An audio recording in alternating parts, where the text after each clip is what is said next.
बिहार में विश्वविद्यालय और कॉलेजों के लिए राजभवन के कैलेंडर पर सियासत जारी है। विश्वविद्यालय में छुट्टियों की कटौती पर जहां बीजेपी ने सवाल उठाए हैं, उस पर जेडीयू के विधायक पंकज मिश्रा ने भी सवाल उठा दिए। देखिए, सबसे पहली बात है कि महापुरुषों की जयंती तो हृदय से मनाया जाता है, आत्मा से मनाया जाता है। लोग अपने आप मनाते हैं और घर में भी मनाते हैं।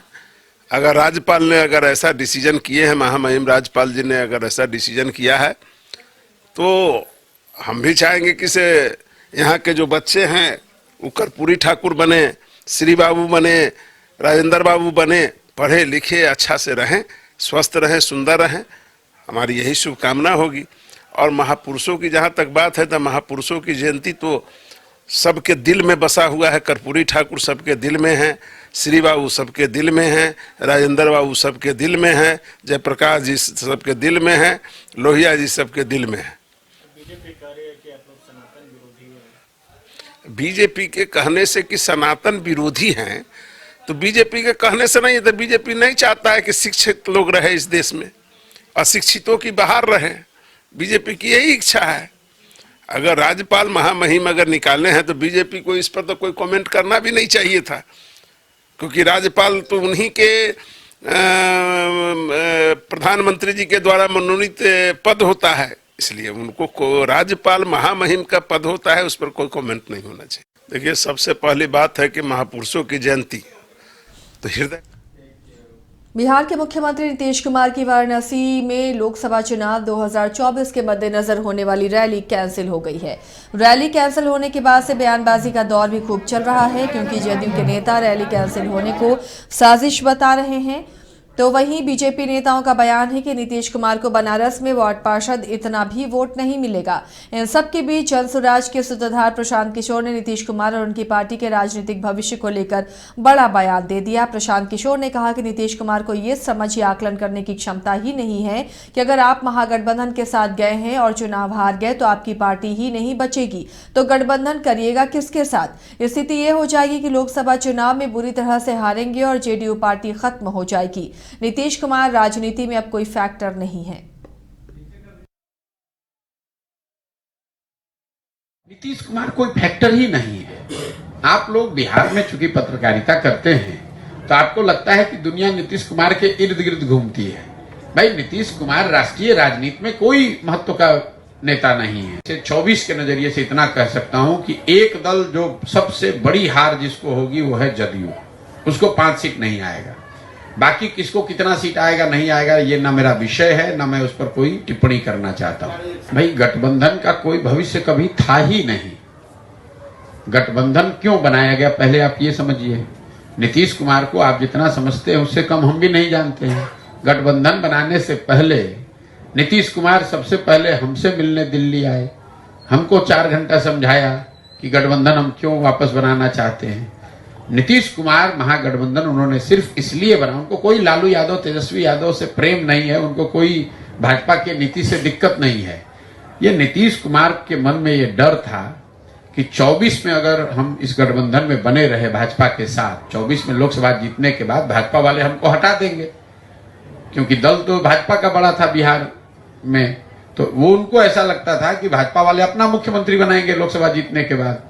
तो भाजपा ऐसी स्थिति पैदा करे, उससे पहले ही छोड़कर लालू यादव के साथ चले जाए तो कम से कम 25 तक तो कुर्सी बच जाएगी। अब उनको ये समझ आकलन नहीं है कि भाई, अगर आप महागठबंधन के साथ गए, अगर आप चुनाव हारे तो आपका दल ही नहीं बचेगा, तो गठबंधन बनाइएगा किससे। वही स्थिति होगी, लोकसभा में हारेंगे। राजद के प्रवक्ता मृत्युंजय तिवारी ने कहा कि नीतीश कुमार ने जब बीजेपी के खिलाफ हुंकार भरी तो बीजेपी परेशान हो गई।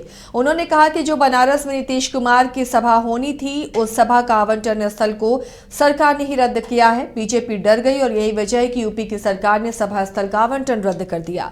2024 में केंद्र की भाजपा सरकार पर उल्टा बुलडोजर चलेगा। मृत्युंजय तिवारी ने कहा कि ये बीजेपी को जान लेना चाहिए कि लोकतंत्र में विपक्ष की आवाज को या सभा को रद्द कराएंगे या नहीं होने देंगे। ये साफ पता चलता है कि बीजेपी किस तरह से डरी हुई है। आदरणीय नीतीश कुमार जी ने जब बीजेपी के खिलाफ हुंकार भरने का कर दिया ऐलान, तो बीजेपी हो गई परेशान। और जो बनारस में आदरणीय नीतीश कुमार जी का सभा होना था, उस सभा स्थल का आवंटन रद्द कर दिया। बीजेपी सरकार ने। तो किस तरह से बीजेपी डर गई, उत्तर प्रदेश की बीजेपी सरकार, योगी जी की सरकार ने सभा स्थल आवंटन करने से रोक दिया। अब ये जो बुलडोजर है ये उल्टा चलेगा अब 2024 में केंद्र की बीजेपी सरकार पर।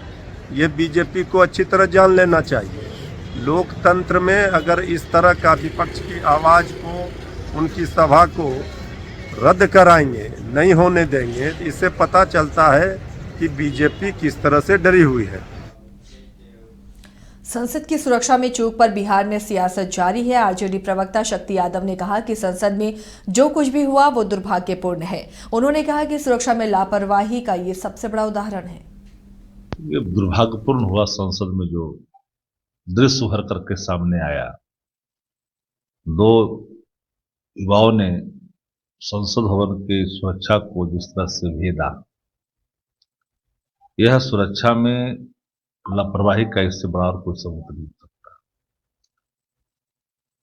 जिन सांसद ने पहचान पत्र जारी की दर्शक दीर्घा में जाने के लिए, वो भारतीय जनता पार्टी के हैं और उनके पिता, उनका कहना है कि उनके पिता के रिकमेंडेशन पर मैंने किया। अगर गलीमत मानिए कि अगर ये मुस्लिम होता तो क्या होता। ये तो वो लोग हैं जिस भारतीय जनता पार्टी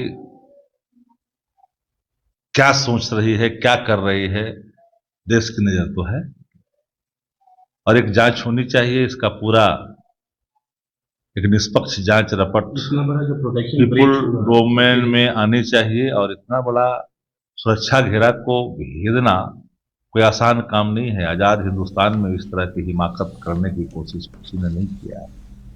मैं सबको पता है कि देश हंगर इंडेक्स में कहां खड़ा हुआ है। दानापुर कोर्ट परिसर में दिन दहाड़े कैदी की गोली मारकर हत्या कर दी गई है। व्यवहार न्यायालय में अपराधियों ने घुसकर कैदी की गोली मारकर हत्या कर दी है। बेऊर जेल से कैदी को पेशी के लिए कोर्ट लाया गया था, जहां अपराधियों ने गोली मारकर उसकी हत्या कर दी। हालांकि मौके से पुलिस ने 2 शूटर को गिरफ्तार किया है। पुलिस का कहना है कि कैदी छोटे सरकार की हत्या के लिए अपराधी मुजफ्फरपुर से आए थे। नाम से क्रिमिनल था जो कई गंभीर कांडों में जेल में था।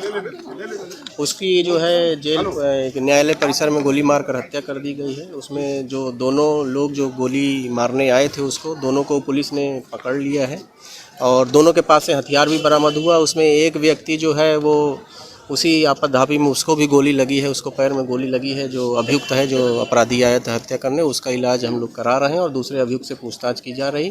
प्रारंभिक पूछताछ में जो अभी बात सामने आई है वो ये आई है कि दोनों जो अभियुक्त हैं वो अपराधी वो मुजफ्फरपुर से आए थे इसकी हत्या करने के लिए। कुछ और बातें भी उन लोगों ने बताई हैं जिसको हम लोग फर्दर वेरीफाई कर रहे हैं। सर, जो इसकी मौत हुई है क्या उसका भी कोई हिस्ट्री तो है? उसकी जो है कई गंभीर मामलों में, हत्या जैसे गंभीर मामलों में भी उसका आपराधिक इतिहास रहा है और बाकी जो डिटेल है वो हम लोग देख रहे हैं, लेकिन कई आपराधिक मामलों में उसका नाम आया है और वो कई मामलों में जेल में था। जो शूटर्स थे क्या कॉन्ट्रैक्ट किलिंग का मामला है? नहीं, अभी देखिए कुछ भी कहना बहुत इनिशियल स्टेज में है कि एग्जैक्टली ये शूटर्स का अपना कोई इंटरेस्ट था कि इन्होंने कोई कॉन्ट्रैक्ट किलिंग की है, क्योंकि जस्ट अभी घटना हुई है। हम लोग फर्दर वेरीफाई कर रहे हैं कि क्या पूरा मामला है। कोर्ट में सिक्योरिटी का भी बहुत बड़ा लैप्स नहीं, कोर्ट में देख हमारे जो उस व्यक्ति को जिसकी हत्या हुई है उसको उपस्थापन कराने के लिए एक हमारे ओवार के कांस्टेबल और एक आर्म्ड गार्ड SLR के साथ उसके साथ था और दोनों जो पुलिसकर्मी थे उन्होंने काफ़ी बहादुरी से किया। एक व्यक्ति ने जिसने पहले गोली चलाने की शुरू की उसको जो है हमारे आर्म गार्ड ने पकड़ लिया, लेकिन भीड़ में जो दूसरा व्यक्ति छुपा था, क्योंकि काफ़ी भीड़ भी रहती न्यायालय परिसर में, उसके द्वारा गोली चलाई गई। जो गोली जो मृतक है उसको लगी है, लेकिन उसके बाद भी जो दूसरा निहत्था हमारा पुलिसकर्मी था उसने भी जो है उसको पूरी मजबूती से पकड़ लिया है और इसी तरीके से जो दोनों अपराधी हैं उनकी गिरफ्तारी हुई। दोनों पास से हथियार भी बरामद हुआ है। घटना में दोनों जो हथियार है वो दोनों बरामद हुआ है, लेकिन कैसे हथियार लेके उन लोगों ने प्रेमाइसिस में प्रवेश किया इसके लिए सिटी SP वेस्ट को कहा गया है। वो देख रहे हैं कि कहीं कोई सिक्योरिटी लैप्स है, तो उस संबंध में भी अगर किसी की लापरवाही सामने आएगी तो हम लोग उसके खिलाफ भी कार्रवाई करेंगे। रोहतास पुलिस की विशेष टीम ने टॉप 10 सूची में शामिल 25,000 रुपए के इनामी अपराधी उज्जवल कुमार को सासाराम नगर थाना क्षेत्र के स्टेशन के पास से गिरफ्तार कर लिया है। पुलिस अधीक्षक कार्यालय डेहरी में पीसी के दौरान रोहतास एसपी विनीत कुमार ने कहा कि 5 मार्च की सुबह मुन्ना चौधरी का अपहरण कर लिया गया था। किडनैपर्स ने परिजनों से 1.5 करोड़ रुपए की फिरौती की मांग की थी, जिसके बाद परिजनों ने दरिगांव ओपी में मामला दर्ज कराया था। विशेष टीम की कार्रवाई के बाद अपहरण कांड में शामिल अपराधी को गिरफ्तार कर जेल भेजा गया है। वहीं इस कांड में शामिल 9 अपराधी पहले ही सलाखों के पीछे भेजे जा चुके हैं।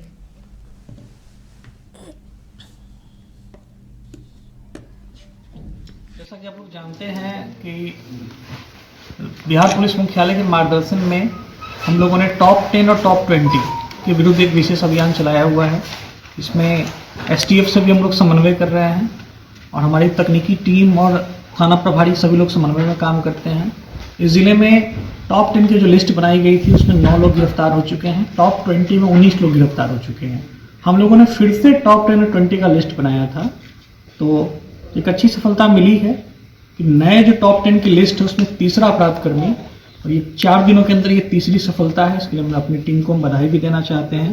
घटना इस प्रकार है कि दिनांक 5 मार्च 2022 को सुबह 9 बजे एक व्यक्ति को दूध लाने के क्रम में जो है घर से दूध लाने के क्रम में अज्ञात अपराधकर्मी फिरौती के लिए अपहरण कर लिए थे और 1.5 करोड़ की राशि मांगी गई थी। इस संबंध में दरिगांव ओपी, जो कि सासाराम का ओपी है थाने का, वहाँ पे कांड संख्या 183/22 दर्ज हुआ था। इसको उस समय पे उद्भेदन किया गया और अब तक इसमें कुल 9 अपराधकर्मी गिरफ्तार करके जेल भेजे जा चुके हैं। इसी क्रम में एक व्यक्ति जो इसके अपराधकर्मी हैं फरार चल रहे थे अभियुक्त, उनका नाम इस केस में आया हुआ था और तो उनको गिरफ्तार किया गया है टीम के द्वारा। उज्जवल कुमार पिता रवि सिंह उर्फ रविशंकर सिंह, फजलगंज थाना सासाराम नगर, रोहतास जिला, इनको गिरफ्तार किया गया है। और इनका आपराधिक इतिहास भी हम लोग को मिला है। इस शराब वाले केस में जो है सासाराम नगर थाना से ये पूर्व में भी जेल जा चुके हैं। और इसके अतिरिक्त जो है जिन लोगों को हम लोग जेल भेजे हुए हैं, हम 9 का भी हमारे पास में लिस्ट है, हम आपको मीडिया से साझा कर लेंगे। इस प्रकार इस कांड में जो भी हैं सभी की गिरफ्तारी हो चुकी है। मुंगेर के साफिया सराय में आपसी वर्चस्व को लेकर गोलीबारी हुई है। जानीपुर सिंघिया में 2 पक्षों के बीच जमकर गोली चली। वहीं गोलीबारी की इस घटना में एक शख्स की मौके पर ही मौत हो गई, जबकि दूसरे पक्ष से एक शख्स को गोली लगी है, जिसे इलाज के लिए सदर अस्पताल में भर्ती कराया गया है। वारदात की खबर मिलने के बाद पुलिस भी मौके पर पहुंची और शव को पोस्टमार्टम के लिए अस्पताल भेज दिया। वहीं सदर एसडीपीओ राजेश कुमार ने कहा कि वर्चस्व को लेकर 2 पक्ष में कई राउंड गोली चली है।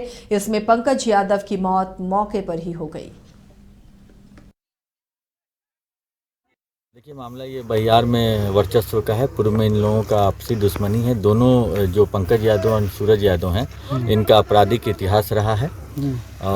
और सूरज और पंकज दोनों के बीच में मॉर्निंग में 8 बजे के करीब झगड़ा होता है एक कट्ठे के प्लॉट पे। यह प्लॉट ना सूरज का था ना पंकज का था। उसके बाद वहाँ से गोली रखेदी होता है और उसके बाद गोली चलती है। दोनों घायल दोनों एक दूसरे को गोली चलाते हैं, दोनों ग्रुप। उसमें एक पंकज यादव मृत पाया गया है बहियार में, जानीपुर सिंघिया बहियार में, और सूरज यादव को गोली लगी है और वह सदर अस्पताल मुंगेर में इलाजरत है। तो कितना गोली पंकज? जो इंक्वेस्ट हम लोग तैयार कर रहे हैं और भी हम लोग नालंदा जिले के नूरसराय में दूध की गाड़ी की लूट मामले में पुलिस ने बड़ी कार्रवाई की है। खकड़ा मंडाच रोड में कोलुहार के पास लूट की इस वारदात को अंजाम दिया गया था। अपराधियों ने दूध से लोडेड केन के साथ पिकअप को लूट लिया था। सूचना मिलते ही पुलिस ने कार्रवाई करते हुए स्कॉर्पियो सवार राजेश कुमार को 70 नंबर मोड़ से गिरफ्तार किया और उसकी निशानदेही पर गया जिले के अतरी थाना क्षेत्र के रेवला निवासी सूरज कुमार को गिरफ्तार किया गया, जहां लूटी गई दूध का केन बरामद किया गया है। इस दौरान डीएसपी सदर नूरुल हक ने बताया कि पुलिस ने दूध का केन, 6 केन, पिकअप गाड़ी, 3 मोबाइल सेट और एक स्कॉर्पियो भी जब्त किया है। इसी माह 10 तारीख को संध्या में 7:30 बजे के आसपास जो ये नूरसराय थाना अंतर्गत ककड़ा मंडास रोड है, उसमें लकड़ा कोल्हुआर के पास एक दूध लदा पिकअप को अज्ञात वाहन द्वारा, मारुति का वाहन था, उसमें सवार अपराधियों द्वारा रोककर उसे लूट लिया गया था। उसमें 34 केन दूध भरा हुआ था और लूटने के क्रम में जो ड्राइवर था उसका मोबाइल और उसका जो 14,000 रुपया था उसको भी लूट लिया गया था। हम लोगों ने इसमें कांड दर्ज कर त्वरित अनुसंधान किया है और तकनीकी अनुसंधान के आधार पर इसमें संलिप्त अपराध कर्मियों की पहचान स्थापित की गई और छापामारी किया गया। छापामारी के क्रम में एक अपराधी को यहाँ 17 नंबर के पास से गिरफ्तार किया गया, जिसने बताया कि जो लूटा हुआ पिकअप है वो गया में रखा हुआ है। तो इसके आलोक में छापामारी की गई और जो लूटा हुआ पिकअप था उसको बरामद किया गया है और कुछ केन भी बरामद किया गया है। इन लोगों ने घटना में अपनी संलिप्तता स्वीकार की है। सभी अपराधी जो हैं इसमें वो नवादा और गया के रहने वाले हैं और ये 4 चक्का से ही निकल कर लूटपाट करते हैं। क्या इतिहास अभी इनका आपराधिक इतिहास खंगाला जा रहा है और अभी छापेमारी चल भी रही है। अन्य अभियुक्तों की गिरफ्तारी के लिए छापेमारी चल भी रही है। तो जो एक इसमें गिरफ्तार है उसका नाम राजेश कुमार है और एक सूरज कुमार है। दोनों रेउला जिला गया और थाना अतरी के रहने वाले हैं। और जो अपराधी हैं उसमें से एक अपराधी है दीपक कुमार, जिसके यहाँ पिकअप छुपा के रखा हुआ था। यह नवादा का रहने वाला, नवादा हिसुआ थाना ग्राम तुंगी का रहने वाला है। पिकअप इसके यहाँ छुपा के रखा हुआ था और जो केन बरामद हुआ है वो इन दोनों के यहाँ केन बरामद। निरसा के बिरला ढाल स्थित विद्युत आपूर्ति अवर प्रमंडल कार्यालय में भमाल पंचायत की महिलाओं ने जमकर बवाल काटा। बिजली ऑफिस के बाहर हंगामा करने वाली महिलाओं का कहना है कि घर में बहुत पहले से ही सरकारी मीटर लगा हुआ है, लेकिन बिजली विभाग की टीम अचानक घर में घुस गई, वो भी तब जब घर में कोई पुरुष सदस्य नहीं था और जबरन बिजली का कनेक्शन काट दिया गया। साथ ही विभाग ने घर के बुजुर्गों पर केस भी दर्ज किया है। वहीं विभाग के एसडीओ ने सारे आरोपों को बेबुनियाद बताया है।